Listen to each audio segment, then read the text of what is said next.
here today on Millionaire's Knowledge, I'll be reviewing Rich Dad Poor Dad. 5 takeaways from Rich Dad Poor Dad.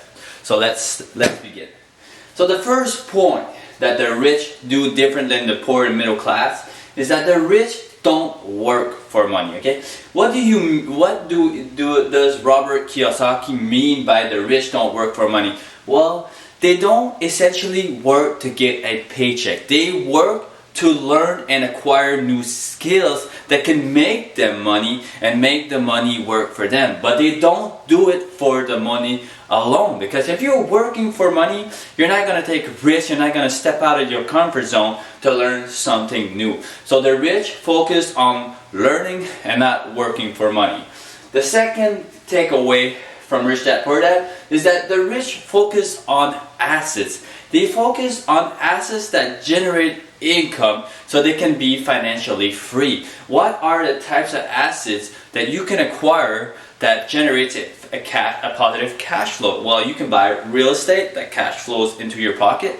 You can buy stocks that generate dividends every quarter or monthly dividends. You can acquire a business that you own some stocks inside the business, and it generates dividends or a salary inside of the business. The third takeaway from Rich Dad Poor Dad is that what the rich study. What do they study? Well, first of all, when you're in a business, you need to know how accounting works. The second thing you need to know is you need to study law. How does debt, when you use debt inside of your business, reduce your taxes? What are you allowed to do, not allowed to do to make sure you don't get sued? And there's a lot of ways you can go with the law. You can go from the government standpoint, or you can go inside of the business standpoint, and to make sure the copyrights and everything are okay. They study markets.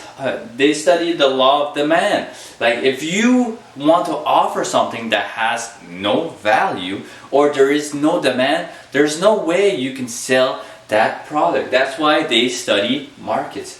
The fourth thing they study is investing. How to make money work for you. It could be through your assets, through your business. There's many ways of making money work for you. It could be through bonds, and how to know the value of the bond and how much coupons is giving you every year.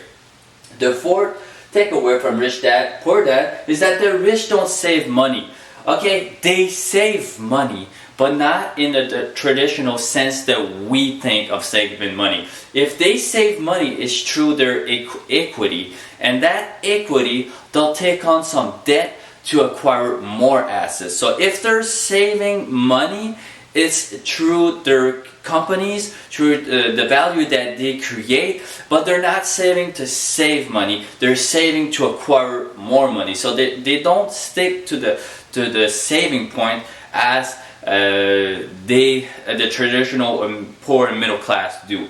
So the last point I want to be talking about, Rich Dad Poor Dad, is that the rich use debt as money. They see debt as money, because when you look at a balance sheet, there's 2 ways you can finance your assets. You can finance it through your debt or your equity. But the rich, they see it as the same thing. They both cost money. It's either you own the capital and the business gives you a dividend, or there's interest on that debt. But they're both used to finance the assets that you acquire. And the more debt you acquire, the less you pay in taxes, because that debt becomes deductible on your income. In your income statement, the part where interest is introduced, it will reduce the profits that you make inside of the business. So these are the 5 takeaways that I implemented in my life, and I took away from reading the book Rich Dad Poor Dad. So if you like this information, don't forget to subscribe. Don't forget to hit that notification bell. And if you know somebody that could benefit from this video, please share. Thank you. Have a nice day.